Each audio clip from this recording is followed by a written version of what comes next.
विपिन कोइराला सरलाई हाम्रो कार्यक्रममा स्वागत छ। धन्यवाद। अब अहिले नेपालको राजनीतिलाई अलि कठिन परिस्थितिमा पुग्दैछ भनेर विश्लेषणहरू गरेको सुनिन्छ हैन। त्यो विश्लेषण तपाईलाई नजोडेसम्म अधुरो रहन्छ कि जस्तो लाग्छ हामीलाई पनि हैन। कसरी हेर्नु भएको छ यो वर्तमान राजनीतिलाई? यो वर्तमान राजनीति खडा भएको छ करिब 2 दशक अघिदेखि। 2 दशक यसको सुरुवात पनि अप्रिय घटनाबाट भएको थियो। कुनै जनताको हितको लागि भन्दा पनि एउटा आतंक, हिंसा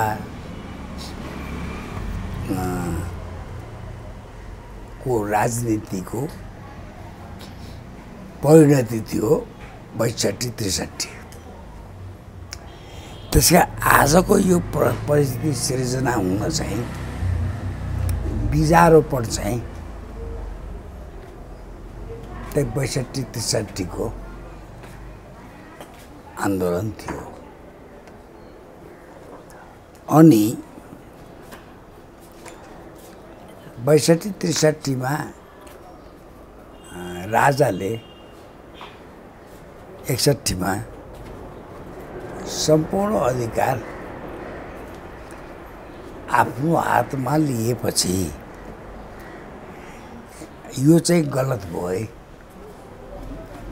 राजाले प्रजातन्त्रमा क्रियाशील नेतृत्व लिनु हुँदैन भनेर सुरुमा 7 दलले राजाले अधिकार लिएको कदमको खिलाफ मात्रै आन्दोलन गरे।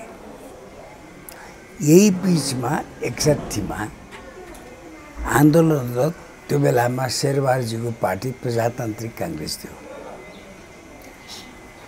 उहाँको सरकार फेरि राजाले लोकेन्द्र शेरबहादुर लोकेन्द्र सूर्यबहादुर शेरबहादुर आलुपालो। अनि त्यही बिचमा आन्दोलनमा सामेल भएको 7 दल मध्ये प्रतिगमन आदर्श सचिव भनेर शेरबहादुरजीको मन्त्रीमण्डलमा एमाले सामेल भयो। प्रजातान्त्रिक काङ्ग्रेस त प्रधानमन्त्री पाएपछि सामेल भयो। 7 दलबाट साना भारे भुरे 4 दल र काङ्ग्रेस मात्रै सडकमा थियो। फेरि महाराजले 61 साल माघ 19 गते शेरबहादुरको सरकारलाई पनि नालायक असक्षम भनेर पदच्युत गरेपछि बल्ल शेरबहादुरजी र एमाले पनि त्यो 5 दलमाथि मिसिन आएर फेरि 7 दलकै आन्दोलन भयो। अब आन्दोलन उत्कर्षमा पुगेपछि तोडफोड हिंसा पनि पहिला राजा महाराजाहरूका शालिग पनि तोडिन थाले। त्यसपछि र माओवादीको पनि अप्रत्यक्ष सहभागिता भयो आन्दोलनमा। आन्दोलन भएको छ राजाले लिएको कदमको विरुद्ध। तर बिस्तार त्यो एजेन्डा चाहिँ फेरिँदै गए। यही बिचमा भारतीय प्रधानमन्त्री मनमोहन सिंहको विशेष दूतका रूपमा वैशाख 8 गते 63 साल कर्ण सिंह यहाँ आउनुभयो। राजाले 7 दलको माग अनुसार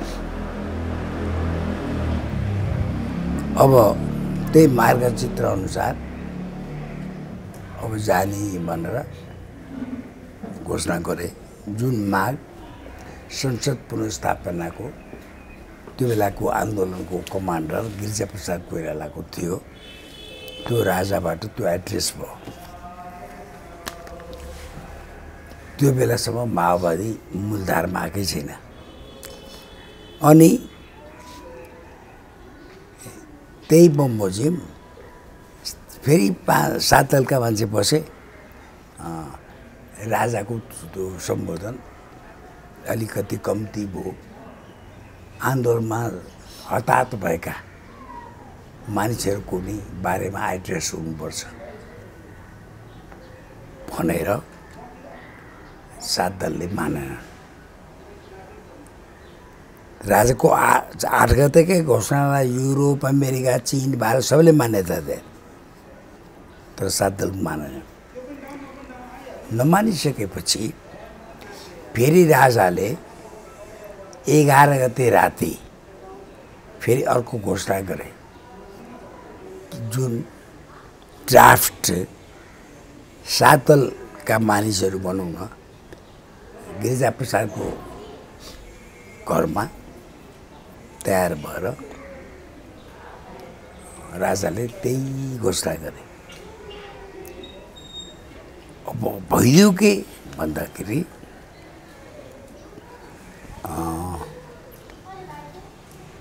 7 दलले जेठ 4 गते पहिलो संसद बस्यो। एउटा सहमति संवैधानिक राज संस्था पनि रहने, संसद पनि पुनर्स्थापना हुने भनेर घोषणा भयो। त्यही अन्तर्गत 47 को संविधान अन्तर्गत राजाले सर्वसम्मत प्रधानमन्त्रीका उम्मेदवार गिरिजाप्रसाद कोइरालालाई शपथ ग्रहण गराए। पछि 4 गतेको पहिलो अधिवेशन आह्वान भएको थियो। आर्मीका अधिकार जो सुप्रिम कमान्डर राजा हुने चलन त्यो खारेज गरियो। राजाका विशेषाधिकार संवैधानिक अन्तर्निहित विशेष अधिकार पनि खारेज गरियो। साराले ताली पिटे। अर्थात् त्यसको सन्देश के भने अधिकार नभएको राज संस्था चाहिँ हामी मान्छौँ है। त्यसपछि जेठ 14 गते मन्त्रीमण्डलले एउटा क्याबिनेटमा एउटा प्रस्ताव पास गर्छ। राजाको पहिलो सन्तान छोरी भयो भने छोरी नै राजा हुनसक्छ है, छोरै चाहिन्छ भन्ने कुरा छैन भनेर पनि पास भयो। त्यसमा प्रधानमन्त्री गिरिजाप्रसाद हुनुहुन्थ्यो भने उप प्रधान एमालेका ओलीजी, पछि माओवादी नै भनौँ अमिक शेरचन 2टा उप प्रधान, उहाँहरू समेत सम्मिलित क्याबिनेटले निर्णय गर्यो। त्यो बेलासम्म पनि राजाले 11 गते घोषणा गर्दाको 7 दलीय गठबन्धन र राजाको बीचमा सम्झौता उल्लङ्घन भएन। पछि विस्तार गर्दै जाँदाखेरि त्यो चाहिँ नै राष्ट्रिय अन्तर्राष्ट्रिय दबाव र प्रभावमा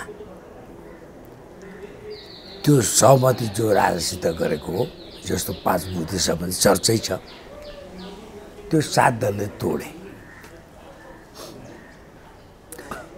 अब आन्दोलनमा राजाको खिलाफ थिएन।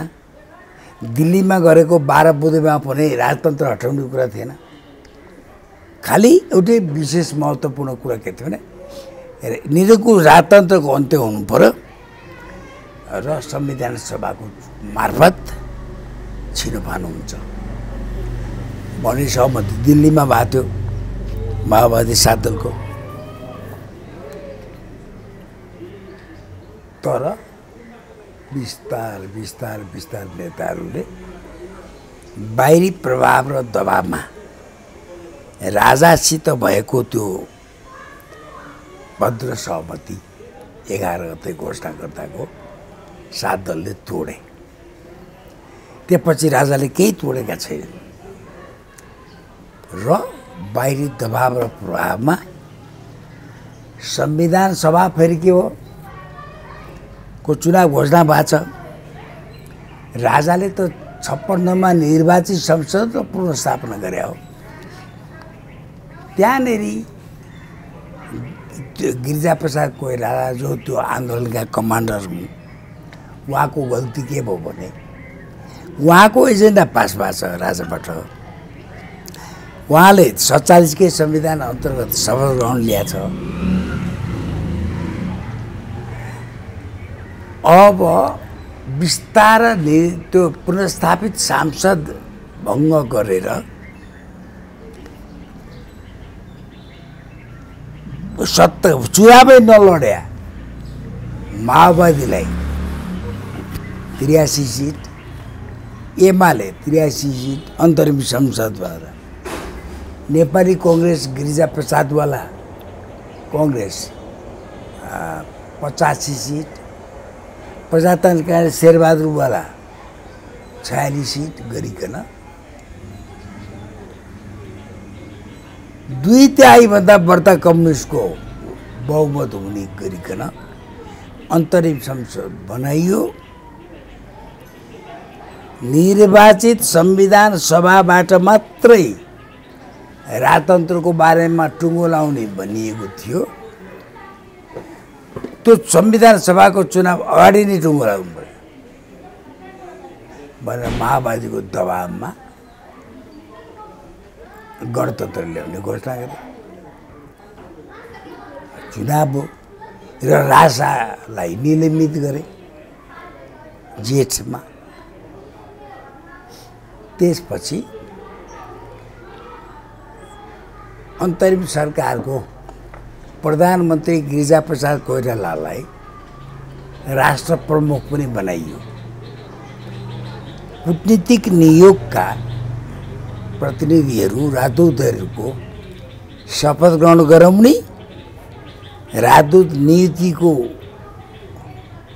नियुक्ति दिइमानी जो राजतन्त्र संस्थाले गर्थ्यो त्यो काम पनि प्रधानमन्त्रीबाट गराए। अहिले तपाईले सोधेको प्रश्नको अहिलेको व्यतिथिको जग विश्वासको सङ्कट, षड्यन्त्र, खुराफात, एउटा वचनबद्धता, एउटा सहमतिको उल्लङ्घन गरेको कारणबाट संविधान सभाको चुनाव 2 चोटि भयो। संविधान विरोधका बावजुद जारी भयो। 72 साल असोज 3 गते जारी भयो जालजेल गरिकन। त्यसको ओनरसिप 7 दलले पनि ल्याएको छैन। त्यो जनआन्दोलनमा गणतन्त्रको एजेन्डै थिएन। अहिले गणतन्त्र चाहिँ भयो, त्यो बेवारसी भयो। त्यसको अपनत्व मेरो हो, हामीले ल्याएको भन्छ नि भन्नु चाहिँ कसैले अपनत्व लिएको छैन, बेवारसी भयो। मानिलिउँ तपाईँ यही बिचमा काङ्ग्रेसको, एमालेको, माओवादीको होइन प्रचण्डजीको बाबुरा कति सरकार बने नि, प्रदेशलाई कोही अधिकार दिन चाहेको छैन। अझैसम्म त्यो अवस्था त्यस्तै छ। सिंहदरबार गाउँमा पुग्छ भनेको थियो नि त। तर अधिकार विकेन्द्रीकरण गर्न कसैले चाहेन। सङ्घीयताको बसिया हामी हौँ भन्ने नेताहरू त सत्तामा गएको थिए। कसैले गरे त्यो पावर केन्द्रीकृतै गरे। त्यसैले यो बेवारिसी भएको छ गणतन्त्र। जस्तो तपाईँले भन्नुभयो नि यो गणतन्त्र ल्याउँदाखेरि विदेशी प्रभाव दबाव भयो भन्नुभयो नि, अहिले यो हाम्रो जति पनि ठुला दलहरू छन् कम्युनिस्ट काङ्ग्रेस होइन, यिनीहरूमा त्यो दबाव अझै छ कि सिद्धियो? होइन, तपाईँले एउटा मुलुकको निर्णायक शक्ति भनेको, राष्ट्रिय ताकत भनेको राजशक्ति हो। त्यो फ्याँक्यो र नेपाल एकीकरण हुनुभन्दा अगाडिदेखिको नेपालको ताकत भनेको राष्ट्रिय सेना हो। त्यसलाई 62-63 को आन्दोलनले हामीले डिमोरलाइज गर्यौँ, मानमर्दन गर्यौँ। त्यो हात हतियारको क्यान्टनमेन्टमा राख्दाको साँचो माओवादीले चाहिँ राख्न हुने, राष्ट्रिय सेनाले चाहिँ राख्न नपाउने, यसो पनि कहीँ हुन्छ। हामीले त्यो गऱ्यौँ। त्यो के थियो भने बाहिरियाको चलखेल गर्नका लागि सबभन्दा ठुलो बाधक शक्ति को थियो भनेदेखि नेपालको राज संस्था र नेपालको राष्ट्रिय सेना। त्यसलाई डिमोरलाइज गर्ने र हटाउने काम भयो। त्यसपछि राजनीतिक रिक्तता भयो, अस्थिरता भयो। त्यो राजनीतिक अस्थिरतामा बाहिरी शक्ति जसले गणतन्त्र घोषणा गराए तिनीहरूलाई खेल्नलाई मैदान खाली भयो। अब राष्ट्रिय सेना डिमोरलाइज नगरे भए, राज संस्था नफ्याँक्या भए त्यो बाहिरिया चलखेल गर्न गाह्रो थियो। अहिले तपाईँ हेर्दै हुनुहुन्छ कतिवटा सरकार बने, हेर्नुहोस् त 63 पछि गर्न साध्य छैन। कतिवटा पार्टीका प्रधानमन्त्री भए। बनेको भोलिपल्टदेखि ढाल्ने खेल हुन्छ।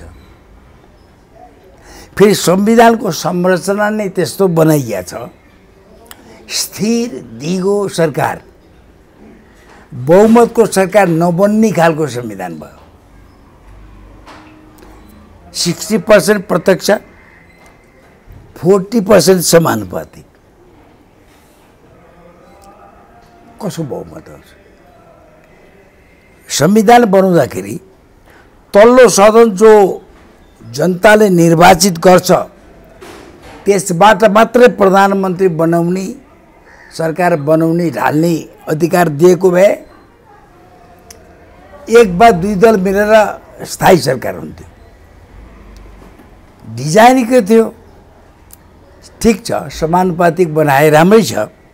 सबै महिला, दलित, जनजाति, मधेसी, पिछडा वर्ग यी सबैको जो नीति निर्माण तहमा संसदमा प्रतिनिधित्व गराउनु आवश्यक थियो।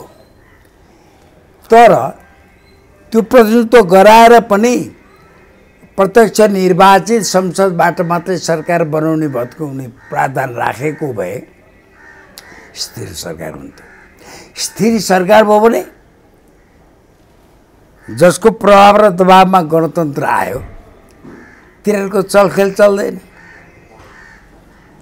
उनीहरूको चलखेल कुन बेला चल्छ भने अझै यो सरकार ढलो, भोलि त्यो सरकार ढलो, पर्सि अर्को सरकार आउँछ भने चाबी चाहिँ संविधानको बन्दादेखि नै अस्थिर सरकारको बीजारोपण भयो। आज त्यसैको फल हामी पाइरहेछौँ। आज प्रधानमन्त्रीको कुर्सी धरापमा छ, त्यसकारणले अत्तालिएर कहिले भारत कहिले चीन दौडधुप गरिराख्नु भएको छ भनेर विश्लेषण सुनिन्छ होइन। यो यो यो घटनालाई चाहिँ ठ्याक्कै योसँग जोड्न मिल्छ तपाईँले? यस्तो छ, यो त्यही मैले भने हामीले राष्ट्रिय निर्णय गर्ने सामर्थ्य हामीले गुमायौँ। धेर थोर चाहिँ नि राज संस्था कमजोर बनाएपछि, धेर थोर राज संस्थै फालेपछि चाहिँ कमजोर भयो। त्यसैले त्यही मैले अघि भने बाहिरियालाई चलखेल गर्न चाहिँ के हो भने अस्थिर सरकार भयो, त्यो मुलुकको राजनीतिक तरलता भयो भने खेल्न सजिलो हुन्छ। र तपाईँ हेर्नुहोस् न, संसारमा कहीँ पनि छैन पहिलो र दोस्रो दल यदि प्रजातन्त्र हो भने पहिलो र दोस्रो दल मिलेर सरकार बनाएको उदाहरण कहीँ पनि छैन। एक चुनाव अगाडि नै सिट बाँडफाँड गरेर चुनाव लड्ने प्रचलन पनि नेपालमा मात्रै हो। आफ्नो चुनाव चिन्ह, झन्डा, घोषणापत्रमा पार्टीले चुनाव लडेपछि मात्रै कुन दल मिलेर सरकार बनाउने, त्यसपछि टुङ्गो लाउनुपर्छ। अहिले के भयो? पहिले गठबन्धन होइन। अब रुखमा भोटाली रामा चाहिँ हँस्या तोडाले रुखमा, बाब उसले कलममा के होइन। त्यो गरेपछि पार्टी सिस्टम नै समाप्त भयो। अर्को, जति सत्तारूढको महत्त्व छ, सशक्त प्रतिपक्षको पनि त्यत्तिकै महत्त्व हुन्छ प्रजातन्त्रमा।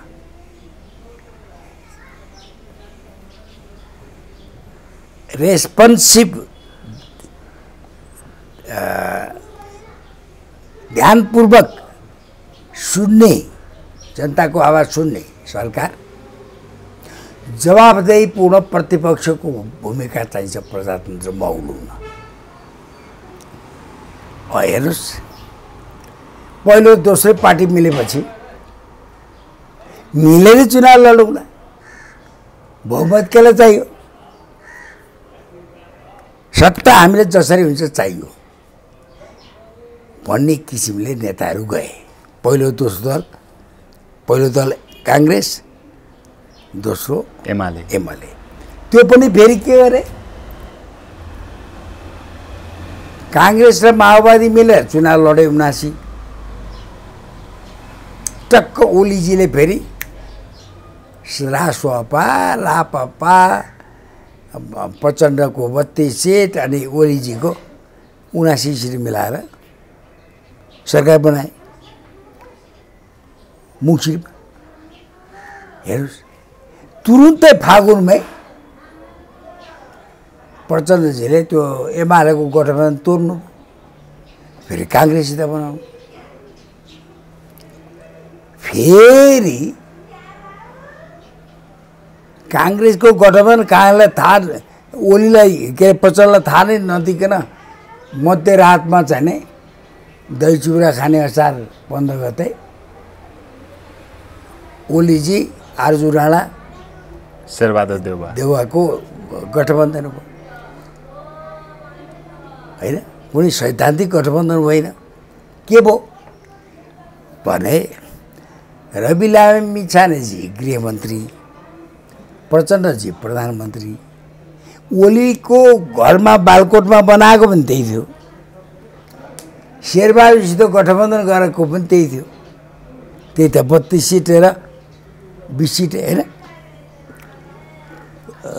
फाइल खोलिदेऊ भनेर प्रचण्डजी र रवि लामिछाने भन्छ, बर्बाद भयो। भुटानी शरणार्थीको कुरा छ,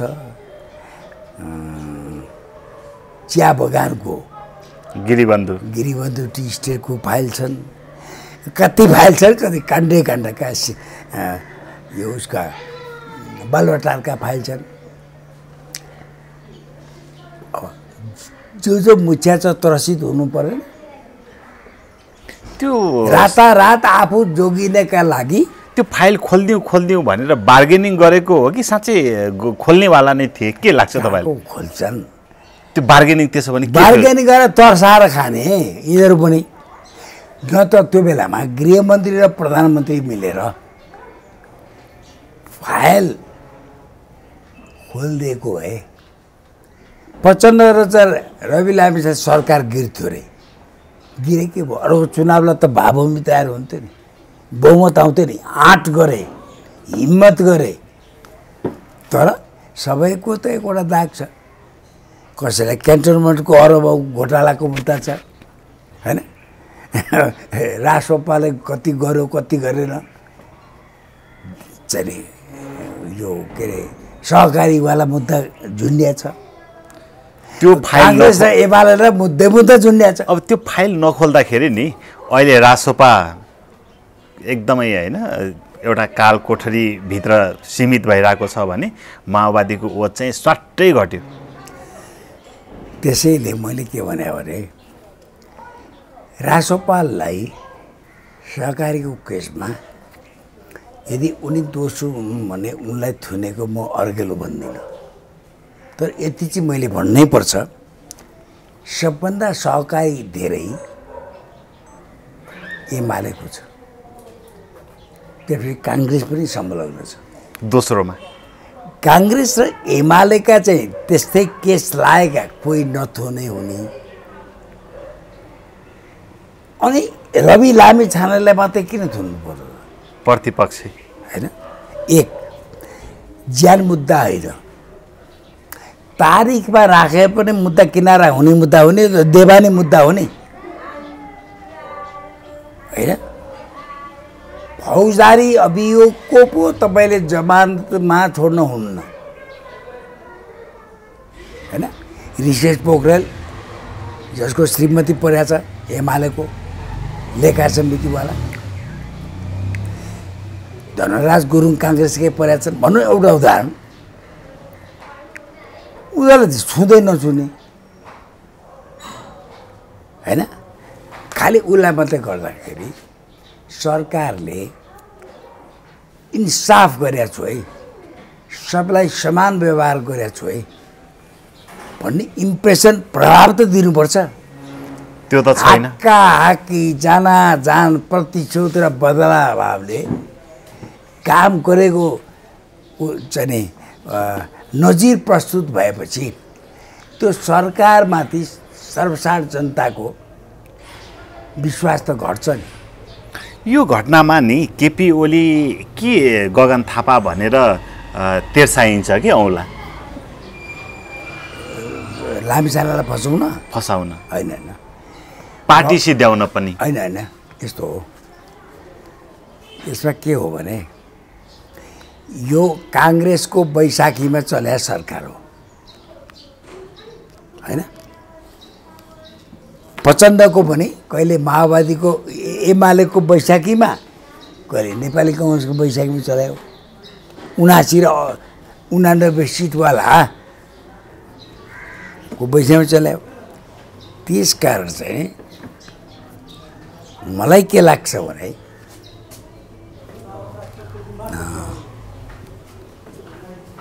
यिनै दलहरू काङ्ग्रेस एमाले माओवादीका यो सबै धेरै जसो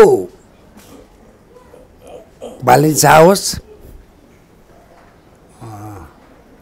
रासोपा होस्, तिनीहरूको धेरै जसो 70% भोट चाहिँ नेपाली कङ्ग्रेसकै हो। नेपाली अरू 30% मात्रै एमाले तेमाले अरू हो। काङ्ग्रेसको भोट यति धेरै किन कट्यो त्यसो भने? सुन्नुहोस्, तपाईँ यसबाट विचार गर्नुहोस्। मैले के आधार भनेको छु भने काठमाडौँ जसले जेसुकै भने 10 सिटमा 6 सिट काङ्ग्रेस जित्या ठाउँ हो नि त।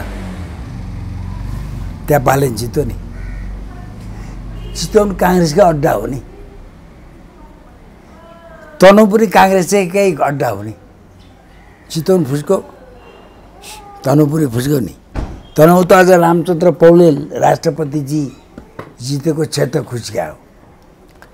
त्यसैले अब आफू राम्रो काम नगर्ने आफ्ना भोटर जम्मै, अहिले तपाईँको चाहिँ टिभी हेर्नुहोस् न, आजसम्म म काङ्ग्रेस थिएँ, मैले अब यो क्रियाशील च्याते भनेर क्रियाशील च्याते म स्वतन्त्र पार्टीमा गएँ भनेर भनेपछि अलिकति अरू पार्टीको नि काटेछ, तर मोस्टली काङ्ग्रेसका मान्छे ऊ काटेछ है। त्यसैले अब गगन थापा होस् कि ओलीजी होस् या शेरबहादुरजी होस्, सबै मिलेर त्यो भोट कसरी कम्ती पार्ने थुनेर यिनीहरूलाई चाहिँ गरेपछि त उसप्रतिको क्रेज घट्छ भन्ने यिनीहरूको सोचाइ हो। तर म भन्छु क्रेज त बढिरहेछ। तपाईँलाई पनि लाग्छ हो? बढिरहेछ। थुनेर जबरजस्ती गरेर कसैको क्रेज घट्ने होइन। उनीहरूले चाहिँ यो बुझ्न ढिलाइ भइरहेछ कि हाम्रो पराजय यस्तो राजधानी जो गढ्थ्यो किन घट्यो, तनहुँ या चितवन भन्ने किसिमले यिनीहरूले जति चाँडो राम्रो काम गरेर कम्पिटिसन गरे पो त्यो घट्छ।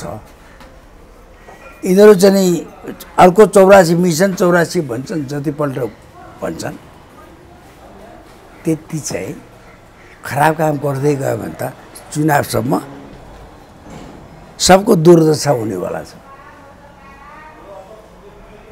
घन्टी काफी छ एमाले काङ्ग्रेस होइन, काङ्ग्रेसको एक काङ्ग्रेसभित्र नि विद्रोह छ, दोस्रो मतदाता काङ्ग्रेसका धेरै छोड्न थालिसके।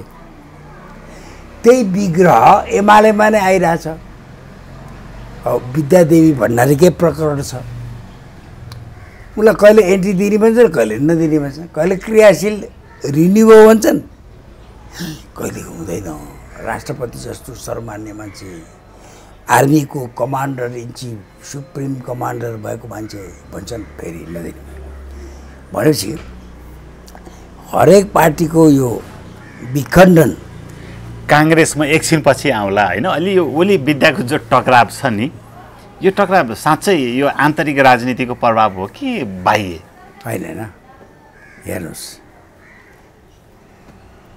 अब यो चाहिँ अहिले तत्कालका लागि चाहिँ यो छताछुल्ले भाव हो उनीहरूको, होइन? दिने नदिने, दिने नदिने, यो सबै भएको छ नि विद्याजीको चीन भ्रमणमा आएपछि भएको 81 उठेको इस्यु हो। त्यही मलाई के लाग्छ भने लाग्यो है, म अथेन्टिक होइन, यो भू राजनीतिको चलखेल पनि यहाँ छ। ओलीजीले भारत भ्रमण तय भएपछि पूर्व राष्ट्रपति विद्यादेवी भण्डारीको सदस्यता नवीकरण चाहिँ खारिज गर्नुभएको छ होइन? हो। अब भारत कोही गयो भने उत्तरलाई चिसो पस्ने, उत्तरतिरबाट कोही आयो भने दक्षिणलाई चिसो पस्ने, यो त चलै देखिया छ। तर हामी नेपालको भू राजनीतिक महत्त्व यति राम्रो छ, दुईटै छिमेकीलाई हामीले सन्तुलनमा राख्न सक्नुपर्छ। हाम्रो महत्त्व बेग्लै महत्त्वपूर्ण छ। नेपाल स्वतन्त्र भारतलाई पनि चाहिन्छ, चीनलाई पनि चाहिन्छ, वेस्टलाई पनि चाहिन्छ। अझ नेपालको बेग्लै अस्तित्व हुँदा चीन र भारतको सुरक्षा बजेट कति धेरै योग्य छ हिसाब गर्नु त। 1500 माइल चीन र भारतको आम्ने सामने हुन्थ्यो। त्यो सबै खर्च के भयो? स्वतन्त्र नेपाल हुनाले नै त त्यो सबभन्दा ठुलो खर्च दुनियाँमा के हुन्छ? युद्ध, रक्षा बजेट। त्यसकारण त्यो क्षमता हामीले, सन्तुलन हामीले आफ्नो त्यो क्षमतालाई ध्यानमा दिएर यसको महत्त्व बुझेर सन्तुलनमा राख्नुपर्छ। हाम्रो राष्ट्रहितको कुरा गर्दा भारत विरोधी हुनु पर्दैन, हामीले राष्ट्रहितको कुरा गर्दा चीन विरोधी पनि हामी हुनु पर्दैन। तर कहाँ विदेश नीतिको सन्तुलन खुस्किएको आभास भएको छ। हाम्रो सम्बन्ध वेस्टसित पनि बिग्रिया छ, हाम्रो सम्बन्ध उत्तरतिर पनि बिग्रिया छ। त्यो बिहारैमा हेर्नुहोस् न, गरे कति वर्ष हो, अगाडि बढ्दैन फाइल, 7 वर्ष भइसक्यो। बल्ल बल्ल ओलीजी र आर्जुजी गरेर ल्याप्चे लाएर आउँछन्, फेरि दक्षिणको के भनिदिन्छ, फेरि फाइल रोकिन्छ, या दक्षिणको वार्ताबाट बढे फेरि उत्तरको हो। यस्तो दोगला परराष्ट्र नीतिले चल्दैन। हाम्रो परराष्ट्र नीति राष्ट्रहितमा केन्द्रित हुनुपर्छ। मुलुकको हित यसमा छ, यसमा छैन भन्ने कुरा नेतृत्वले ठहर्याउनुपर्छ। हामीले यो कारणले हामी यो लाइन राख्छौँ भनेर चीनसित पनि आँखा जुधाएर, भारतसित पनि आँखा जुधाएर मुलुक जोगाउने परराष्ट्र नीति अङ्गीकार गर्नुपर्छ। हाम्रो देशको परराष्ट्र नीतिलाई यसो तुलना गर्यो भने माओवादीको म्याजिक नम्बर भएकोसँग तुलना गर्छन् होइन।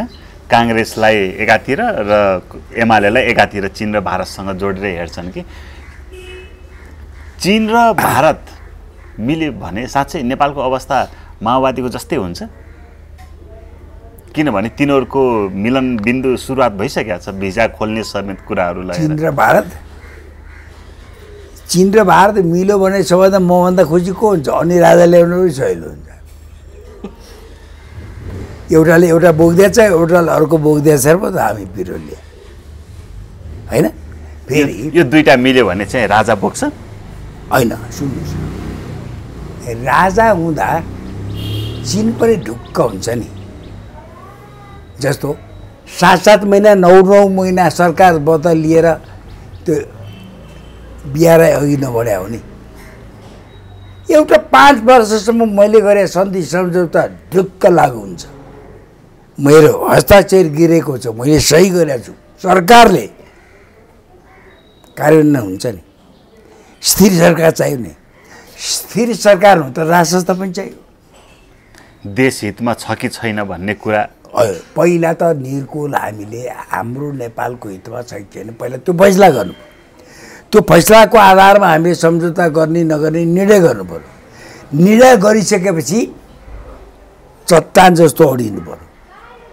निर्णय गर्नु अघि 10 पल्ट सोच्नु पर्यो। राजालाई पनि त कतिपय सन्धिहरूमा त झुक्काएको छन् नि त नेताहरूले, छैन? महाकाली सन्धि, गण्डक सन्धि, कोशी हो। सुन्नुहोस्, यस्तो छ, कोशी सन्धि हुँदा महेन्द्र सरकार हो। त्यो बेला कुनै पार्लियामेन्ट्री प्रधानमन्त्री मातृका प्रसाद भए पनि प्रधानमन्त्री नै निर्णायक भए, सरकार होइन।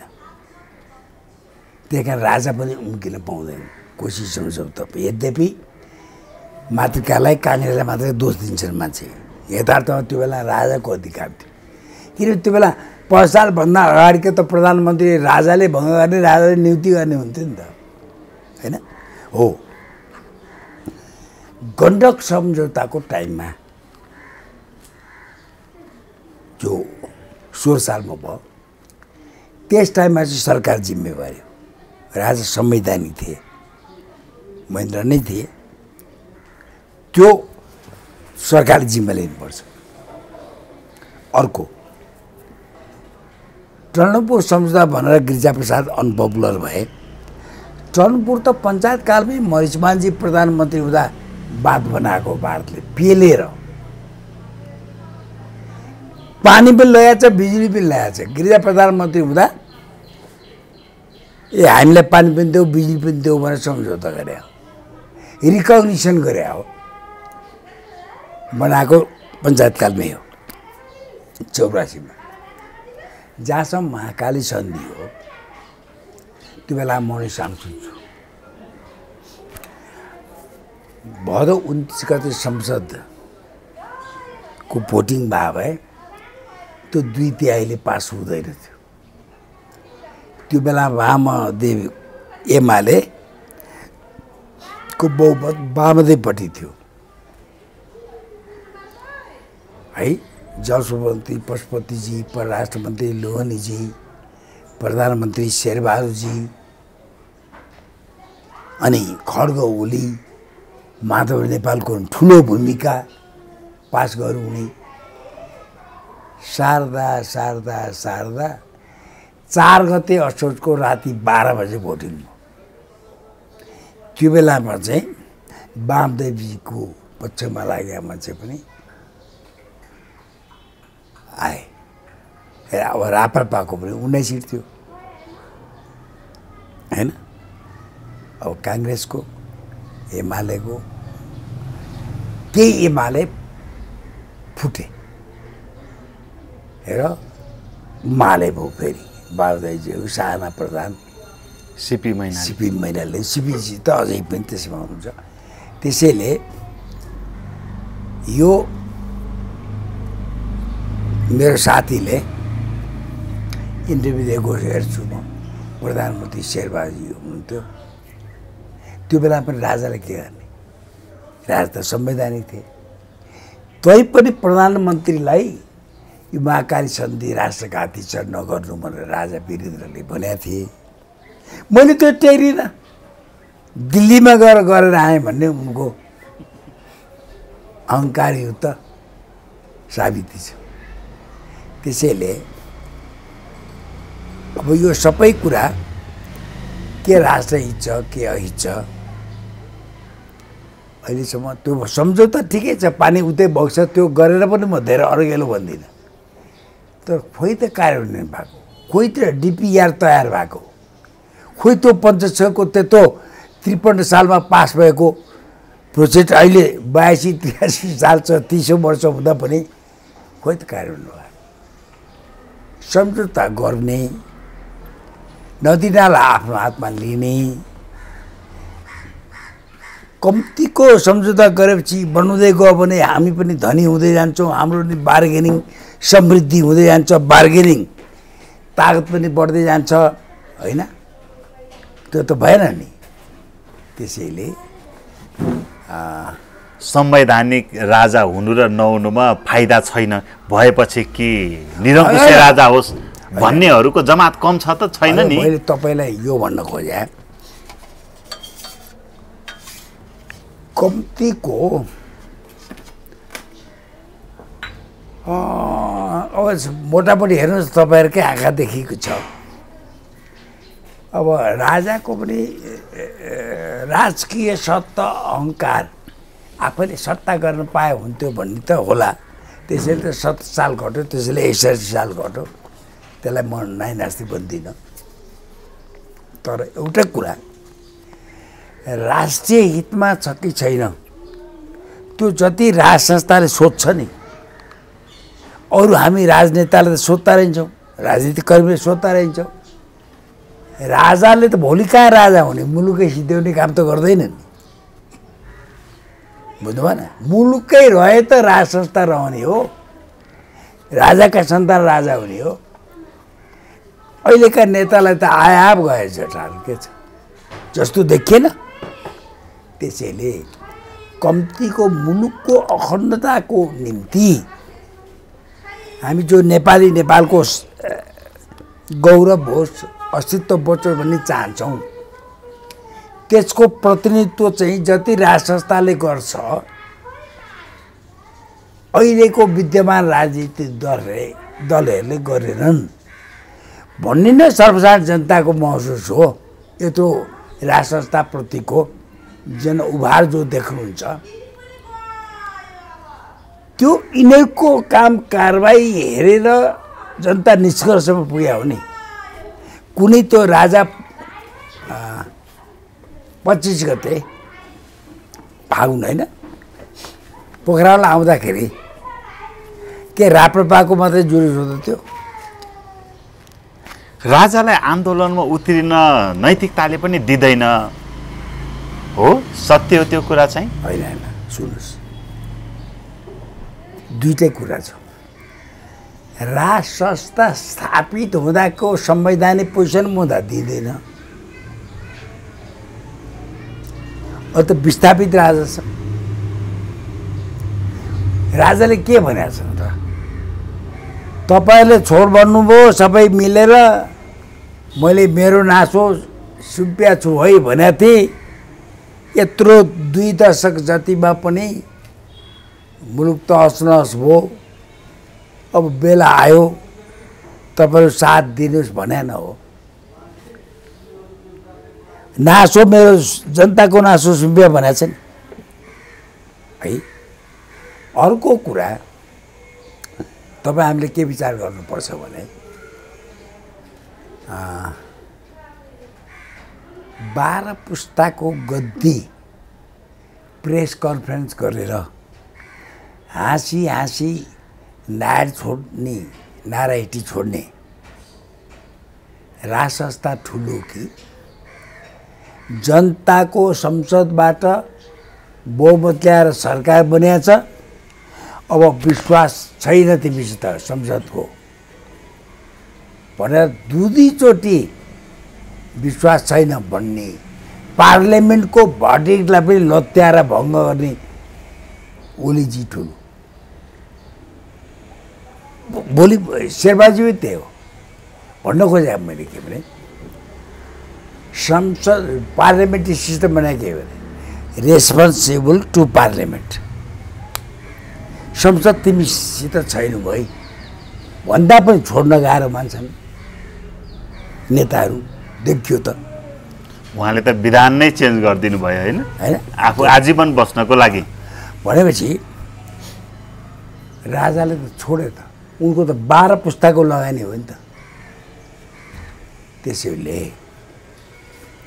सबभन्दा ठुलो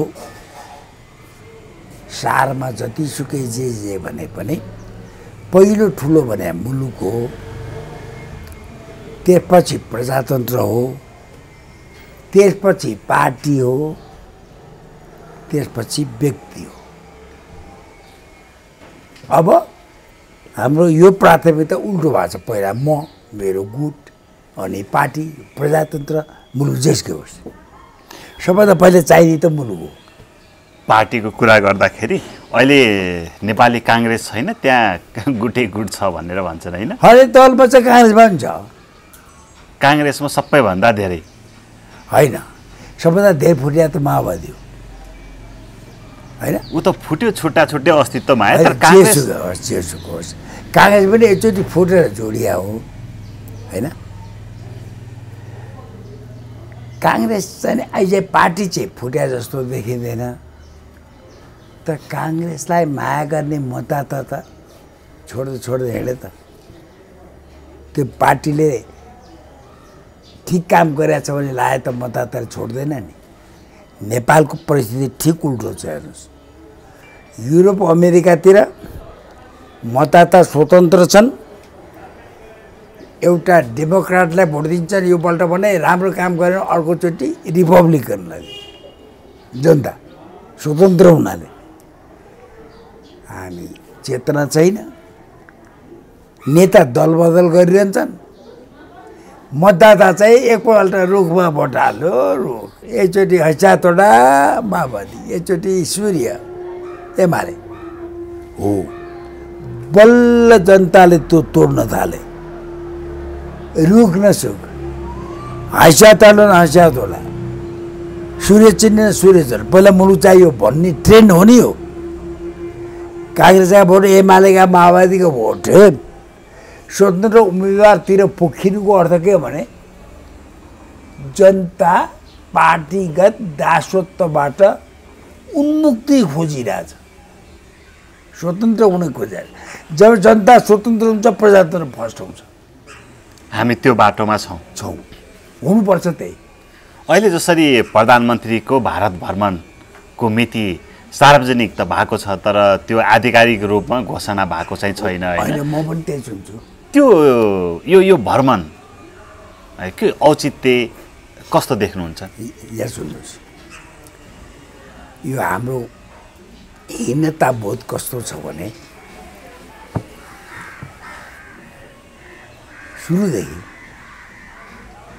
प्रधानमन्त्री हुने बित्तिकै पहिलो भ्रमण कहाँ गर्ने भारत त्यो त जरुरी कुरा त होइन तर चलन छ। एकचोटि प्रचण्डजी प्रधानमन्त्री भइसकेपछि के बुवा आयो कि के समयले भए चीनतिर गयो। ए त्यो त मेरो अनौपचारिक भ्रमण हो, पहिलो त भारतै गर्छु भने फेरि भनिहालेँ, भन्न भ्याउनु भयो। त्यसरी मैले के भने तपाईँ पहिला अमेरिका जानुहोस् कि युरोप जानुहोस् कि भारत जानुहोस् कि चीन जानुहोस्, त्यो केही म्याटर गर्दैन।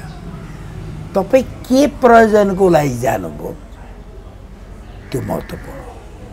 यो चोटिको प्रयोजन ल।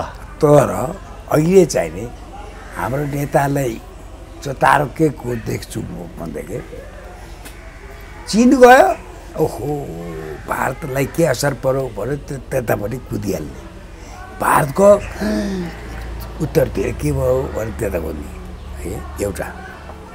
अर्को भारतका राष्ट्रपति प्रधानमन्त्री वा चीनका राष्ट्रपति वा प्रधानमन्त्रीको नेपाल भ्रमण चाहिँ यदा कदा कति वर्षमा हुन्छ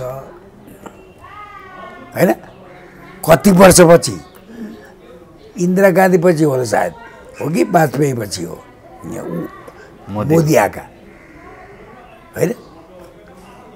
हाम्रो चाहिँ बोलाओस् नबोलाओस्, बोलाइदिए भनेर निम्ता माग्छौँ। एजेन्डा के लिएर जाने त्यो पनि महत्त्वपूर्ण हो त। हाम्रो उपयोगिता छ, उनीहरूले बोलाउँछ, उनीहरू पनि नेपाल आउँछन्, उनीहरूकै उपयोगिता हेरेर आउने न हो होइन। अमेरिकाको राष्ट्रपति यहाँ के अरे हिलारी क्लिन्टन फरेन मिनिस्टर हुँदैन होइन। अब भारतका राष्ट्रपति त खोइ भ्रमण गरेर थाहा छैन, प्रधानमन्त्री धेरै वर्षपछि। चीनको झाउ जमिन कि के थिए राष्ट्रपति हुँदा आए, अब प्रधानमन्त्री चाउलाई हुँदा आए, सी जिनपिङ पनि आए। उनीहरू चाहिँ 5 वर्ष 10 वर्ष 15 वर्ष आउँछ, हामीलाई सरकार फेरिएपछि 6 महिनामा पुग्ने चाहिँ पाए हुन्थ्यो भनिन्छ। भन्न खोजेको के भने आफ्नो जननिर्वाचित सरकार, राष्ट्रको जगमा खडा भएको सरकार, जो जनताको बलमा छु भन्ने विश्वास हुन्छ, त्यो हतार पतार उत्तर दक्षिण पुगिरहनु परेन। जब त्यो जनाधार खुच्किन्छ, कसैको 8 वर्ष त खोज्नु पर्यो, कमजोर भएछ। यो कमजोरीको प्रतीक हो मलाई लाग्छ। यो चोटि प्रधानमन्त्री जाँदै हुनुहुन्छ होइन, के एजेन्डा लिएर प्रधानमन्त्री जानुपर्छ जस्तो लाग्छ तपाईँलाई? पहिला मुलुकमा जल्ला बल्ला के समस्या छन्, के राष्ट्रिय समस्या छन्, त्यो सत्तारूढ पनि प्रतिपक्ष पनि बसिकन के माग गर्ने हो, के राष्ट्रिय हितमा छ, के छैन, त्यो सबैसित छलफल गराएर पक्ष विपक्षको पनि ताकत लिएर गयो भने त्यो डरसित अडान राख्न सकिन्छ। मुलुकको राष्ट्रिय स्वार्थका एजेन्डामा त एउटै लाइन सबै दलको हुन सक्दैन। राष्ट्र के प्रचण्डलाई चाहिँदैन, काङ्ग्रेसलाई, ओलीलाई वा जसलाई चाहियो त, यो विवाद रहित यो एजेन्डा राष्ट्रहितमा छ, त्यसमा हामी सहमत हौँ, के कुरा सहमत हुने भनेर पहिला विपक्षलाई कन्फिडेन्समा लिएर तय गर्नुपर्छ एजेन्डा होइन। अब अहिले मलाई लाग्यो एउटा त्यो कुरामा चाहियो।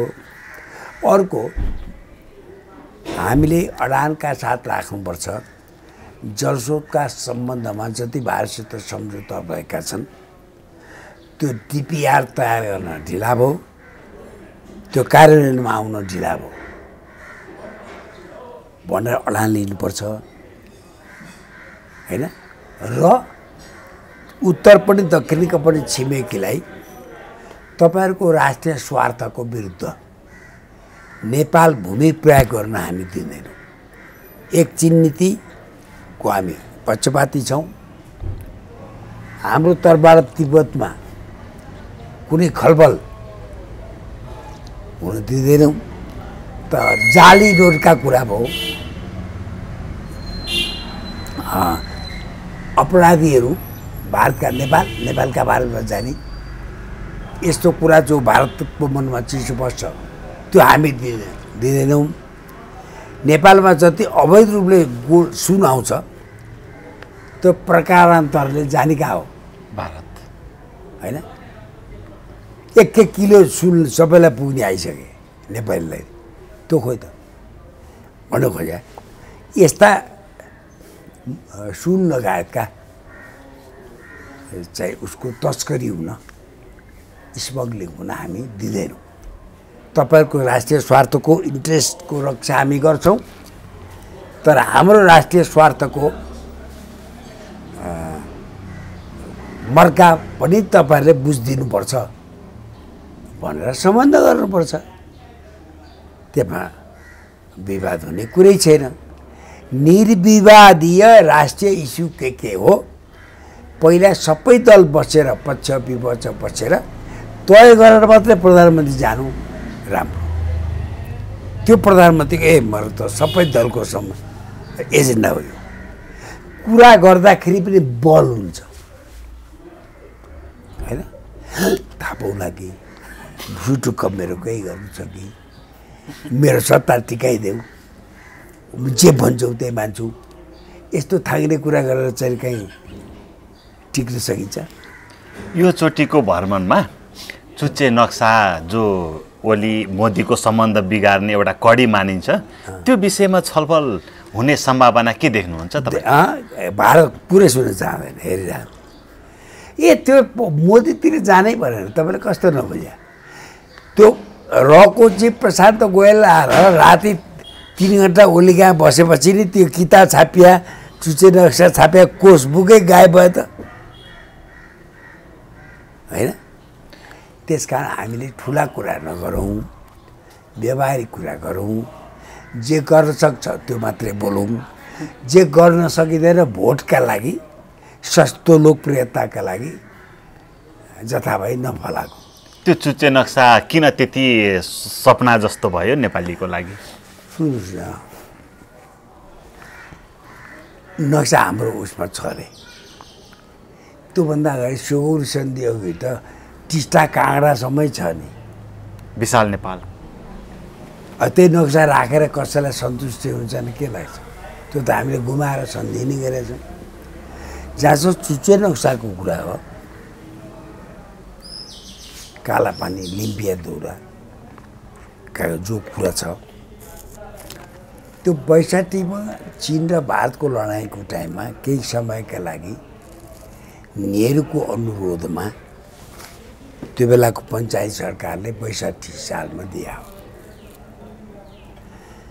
मातृका प्रसाद परिवारको टाइममा 17-18वटा चेकपोस्ट, भारतीय चेकपोस्ट हाम्रो उत्तरी सीमामा थियो, चीन बोर्डरसँग। त्यो गलत थियो नि। त्यो कीर्तिबाबु प्रधानमन्त्री राजा महेन्द्र हुँदा सबै सल्झ्यो, सीमाका समस्या पनि सल्झ्यो। एउटा सुस्ता र कालापानीको बाँकी भनेर सरकार 2 सरकार बनाएछ। तर भन्ने बेला त्यो भन्छन्। अनि प्रबुद्ध समूह बनेन इपिजी हाम्रो भेषबहादुरजी र कोसियारी। त्यो रिपोर्टै भारतको प्रधानमन्त्रीले लिन मान्नु भएन। बने त दुईटै सरकारको सहमतिमा हो नि। त्यसैले धेरै 80 लाख कुरा छन्। उत्तरतिर पनि होलान्। उत्तरतिरको सेटलमेन्ट चाहिँ बिपी कोइराला प्राइम मिनिस्टर हुँदा, राजा महेन्द्र हुँदै त्यो सेटल भएको छ। दक्षिणतिर चाहिँ अलिकति झमेला छ। यो समस्या चाहिँ कसरी सल्झाउँदा? होइन, यस्तो छ, हामीले भन्नुपर्छ दुईटै मित्रलाई, तपाईँहरू त सुपर पावर हो, दौडमा छन्। दौडमा हाम्रा लागि त त्यसै हो। तपाईँहरूको जति भूगोल ठुलो छ, सानो छिमेकका प्रति तपाईँहरूको छाती पनि त्यति ठुलो हुनु पर्यो। अरू फेभर केही चाहिँदैन। सानो मुलुकको भौगोलिक अखण्डताको मर्यादा गर्नुहोस्। यताउति सात सिमाना तलबितल नपरोस्। कम्तीको जङ्गे पिलर छ नि जङ्गबहादुरको टाइममा जो ब्रिटिस गभर्मेन्ट थियो। भारत बनिया त कति भयो त 47 त हो 1947 होइन। हामी त कति हजार वर्ष अघि हो। त्यस कारण चाहिँ नि हाम्रो मनमा साना छौँ। तपाईँलाई यसो जिउ मर्का पनि हामी किचकाच हुन्छ दुइटै, उत्तर पनि दक्षिणमै। साना मुलुकको महत्त्व जसरी तपाईँहरू ठुलो मुलुकको महत्त्व हामीलाई छ, हामी सानो मुलुकको महत्त्व तपाईँहरूलाई त्योभन्दा कम छैन। तपाईँहरूलाई पनि ठुलो गुण लाग्छ हामी बिचमा बफर स्टेट भएर।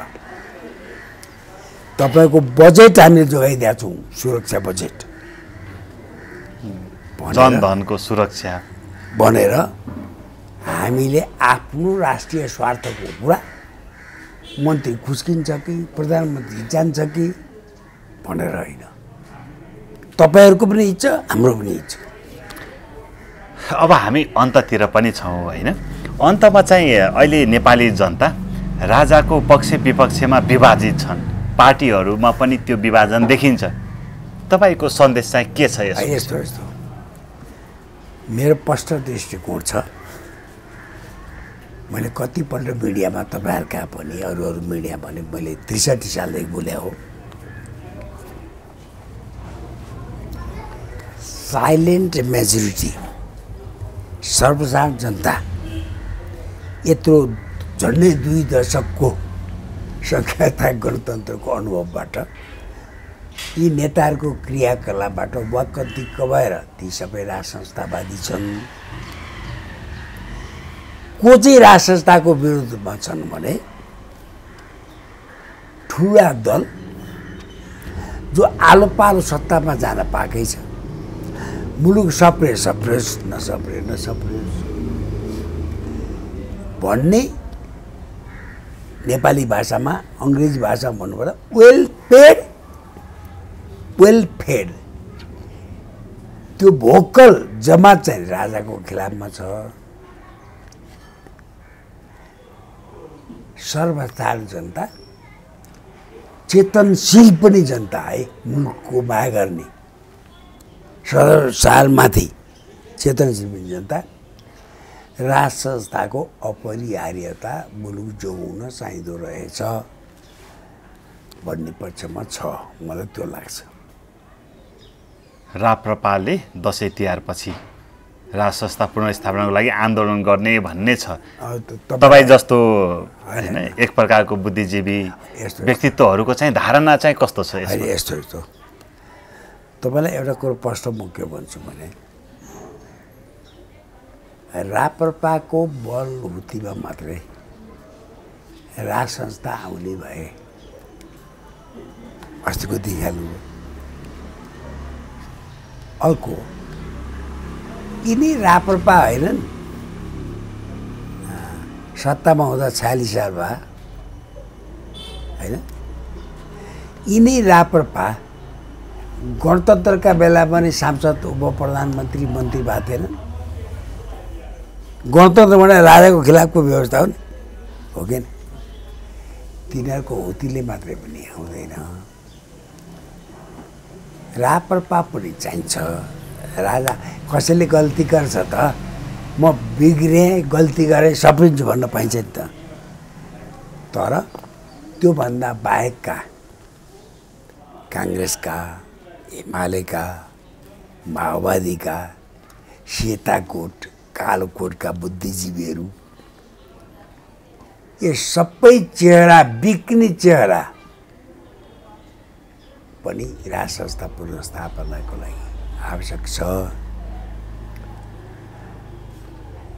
त्यसैले मेरो जोड त्यसमा हो। हस्, समय र समाजलाई सरलाई धेरै धेरै धन्यवाद। मेरो विचार सम्प्रेषण गर्ने मौका दिनुभयो, धन्यवाद।